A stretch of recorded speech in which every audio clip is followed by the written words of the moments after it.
Letter 1. Nobody plays with me anymore. I'm getting sick and tired of being alone.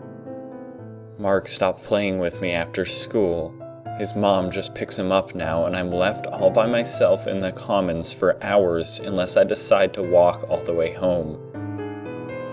This nice girl Cindy used to talk to me before class, but she doesn't even look at me anymore. We were all supposed to find partners to make Thanksgiving turkeys out of colored paper one day, but nobody wanted to be with me. I just sat in the back of the class and watched the dead leaves fall outside. Our teacher, Miss Grindle, didn't say anything and just looked at me sadly. It's fine. I don't even care anymore. If people don't want to be around me, that's fine. They have every right to do that. I just wish it didn't hurt so much. I wish I didn't cry every time I walked home. I wish people would just realize they hurt me when they turn their backs. But it's not like I can change any of that. I traded it all for my new friend.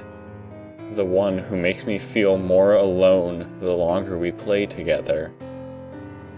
She's the same age as me, pale skin and hollow eyes. Every time she talks, she spits up blood, and if she stands on a patch of grass for too long, it all begins to die. I don't know if we're friends. She says we are, but I don't like the way she repeats it over and over. Whenever I'm around her, I feel sad, and anytime I try to show her something I think is cool, she says it's stupid, and I just softly agree. I think I don't feel happiness anymore, but it's been so long, maybe I am, I don't know. Even when I'm inside a warm place or beside a fire, I can still see my breath and I still shiver. My new friend follows me everywhere. I think that's why no one wants to be with me. She follows me into class, and the first time my teacher saw her, she screamed. My friend looks pretty scary, I guess, and she hurts my other friends a lot. She sits beside me in class. Sometimes she'll make the other kids around her get sick to their stomachs, or carve letters into their arms with her nails. I tell her to stop. Sometimes I scream and cry, but she just hurts me too and says that friends don't tell friends what to do. The teacher called the police on her once, but by the time Deputy Pepper showed up, my friend was gone. The police tried to search for her, but they said they couldn't find her. I know where she lives. In a hole a little bit into the woods behind my house. I didn't tell the police that, though. They scared me and told me to tell the truth, but my friend scares me more. The next day, the teacher showed up, really sad and full of scratches. She has a glass eye now and can't really write or stand as well as she used to. She said she fell down the stairs and cut herself up real bad. My friend came with me to class again that day, but the teacher didn't call the police that time. And she no longer called for the principal when my friend started to hurt my other friends. Now Miss Grindle just pretends not to notice, and my friends try their best to ignore the girl. They're the lucky ones, though. They get to leave and go home to their families without the girl, but she follows me home every day. She's really bossy and was really mean to my parents as well. She locked them in their room and says she won't let them out until they start to behave. I hope they start to behave soon because it's been over a week now and I'm getting really lonely without them. My friend makes all of my food now, and it's really gross. It smells and looks like bad mashed potatoes, but red.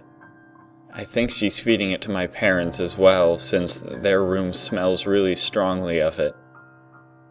I'm not allowed in their room, my friend says, but I'm sure the food has really started to pile up in there, 'cause I can smell it from my bedroom all the way downstairs. Every time I get scared in the middle of the night and try to softly call out for them, my friend starts to wake and I have to quiet down. Last time I woke her, she yelled at me pretty bad. So I just have to lay in my bed in silence, watching my friend sleep soundly. I don't like the way her eyes stay open though, and I don't like how she's on the ceiling. Letter 2, 1 week later. Dear Mrs. Grindle, I'm writing to you in the hospital, just as every other kid in our class, to tell you to get well soon.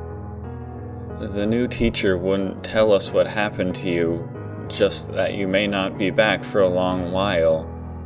I hope you're okay.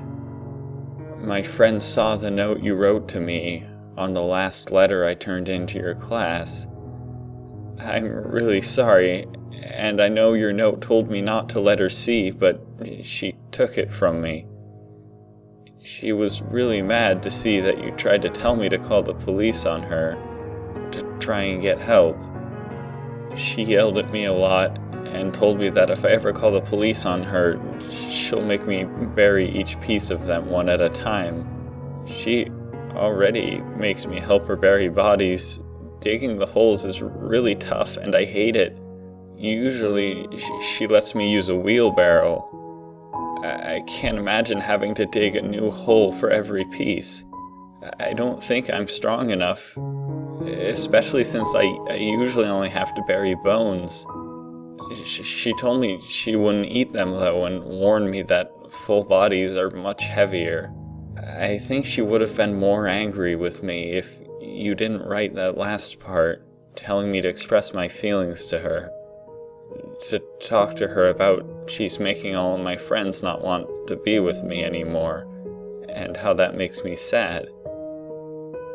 I think she feels bad about that, deep down.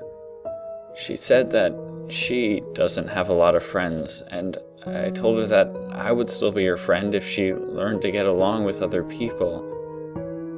I don't think she liked that idea, but she did promise to make my friends hang out with me. Thanks, Mrs. Grindle. I already feel a little less lonely. I hope you recover soon. Letter 3, 4 days later. Dear Mrs. Grindle, they said you wouldn't get this letter, but I'm gonna try and have my mom deliver it to you if she ever gets out of her room.